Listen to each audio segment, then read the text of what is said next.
Buenas tardes, chicos. En este video vamos a comenzar con la clase correspondiente a este viernes y que tendrá en su momento la actividad a entregarse la semana siguiente.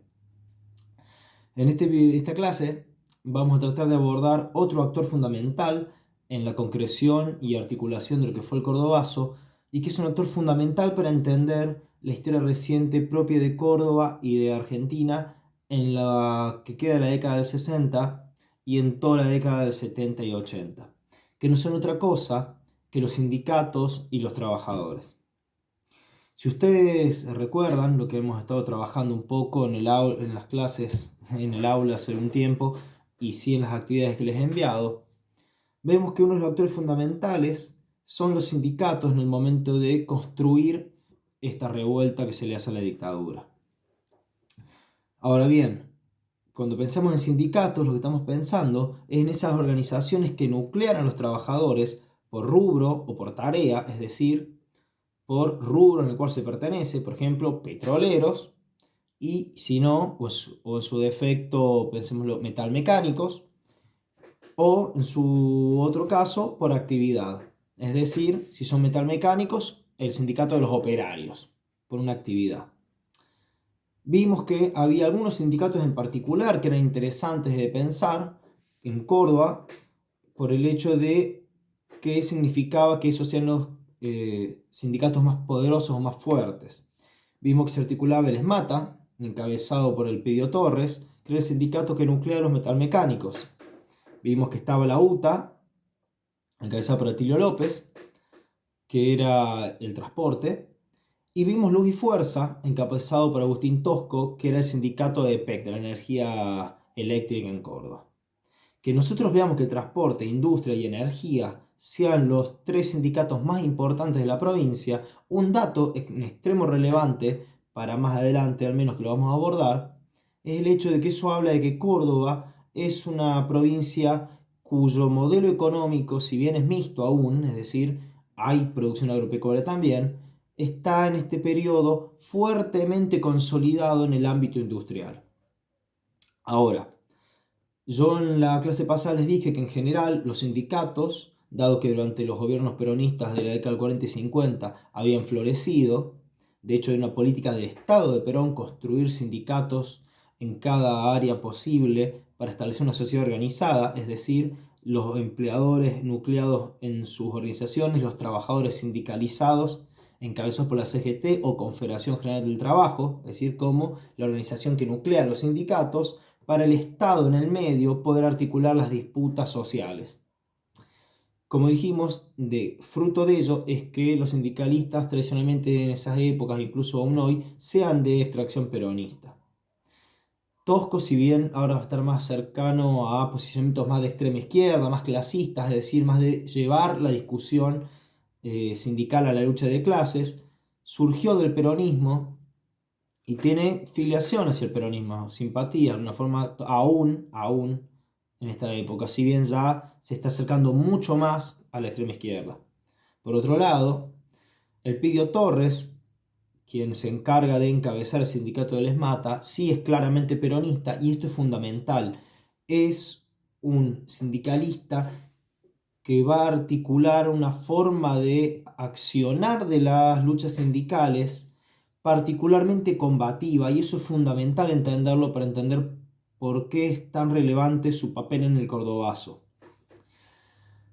Elpidio Torres va a acceder a los cargos diferenciales del sindicato de ESMATA allá por el año 58.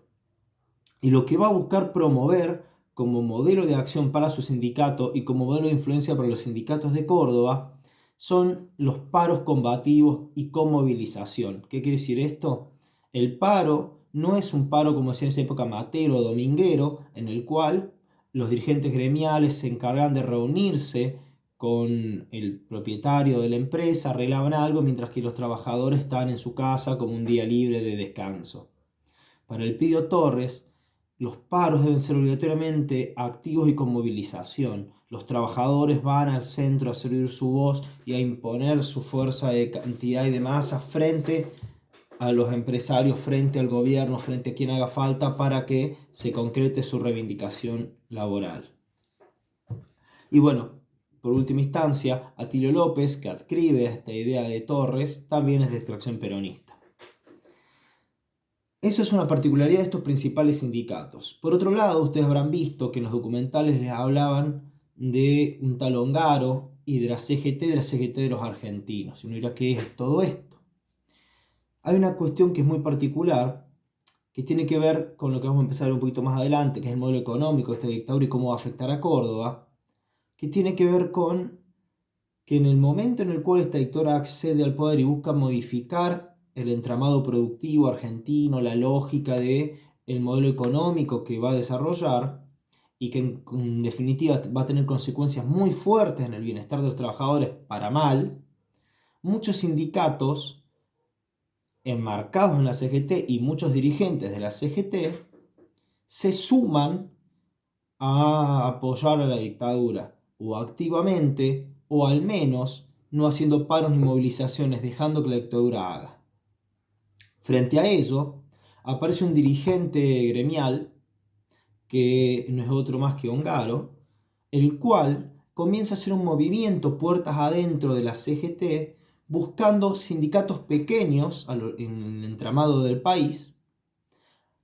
o en su defecto sindicatos independientes que no hubieran estado nucleados en la CGT, para hacer una CGT distinta, una CGT paralela, que es la CGT de los argentinos. Una CGT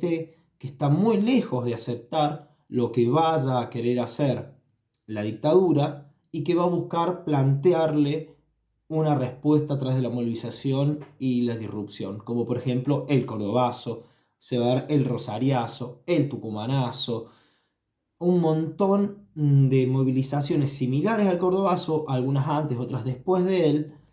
en el cual hay una similitud en el hecho de que esas juventudes universitarias se unen a estos sindicatos independientes, pequeños o nucleados en esta nueva CGT, que van a buscar plantarle tablas al gobierno dictatorial.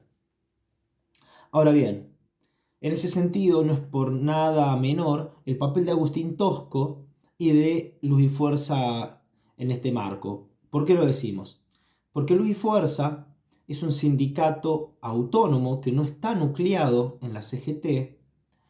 y que va a defender de la mano de Agustín Tosco esa autonomía a capa y espada. Ahora, esa autonomía enmarca en un sindicato que no es para nada menor. Córdoba es la segunda ciudad productiva más importante del país y Luz y Fuerza es el sindicato que le envía, o digamos, nuclea a los trabajadores que producen la energía que se le envía a esas industrias para funcionar. Para Ongaro, el papel de Agustín Tosco y de Luz y Fuerza de Córdoba en su entramado nacional es fundamental, porque es lo que le va a permitir dar una carta de presentación de poder real a los pequeños sindicatos no incorporados a la CGT oficial o no animados a enfrentarse al poder de turno, dándole el respaldo de sindicatos más grandes. Eso es importante también que lo tengamos presente por una cuestión esencial en todo esto.